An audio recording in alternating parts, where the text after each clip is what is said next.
mission. So the purpose of Marco is to fly 2 small satellites for the first time in deep space. It's the first time that satellites about the size of a briefcase are flown by themselves. Well, people on the Earth are actually operating them, but they're flying by themselves in deep space for the first time. They've been on orbit in heliocentric orbit for about 200 days today, and right now both spacecraft are working. The team is thrilled, and there are a lot of firsts with Marco. So Marco has to make its own way to Mars. It has to do essentially the same thing that the InSight spacecraft does on its cruise.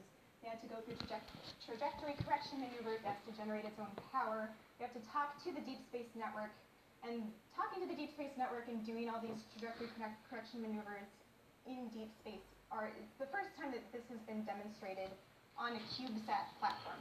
So the team is very excited, and if you play the animation, one of the things we hope to demonstrate now that the Marco satellites are still working is a communications relay architecture with the InSight lander. So as InSight goes through its entry, descent, and landing, it will be sending up UHF data in green, and the Marco satellites will be listening to that data and relaying it back to Earth almost real time, as was mentioned earlier. The InSight spacecraft is not dependent on Marco for its mission success. The Mars Reconnaissance Orbiter will be flying by collecting that same data, but not relaying it until about 3 hours later.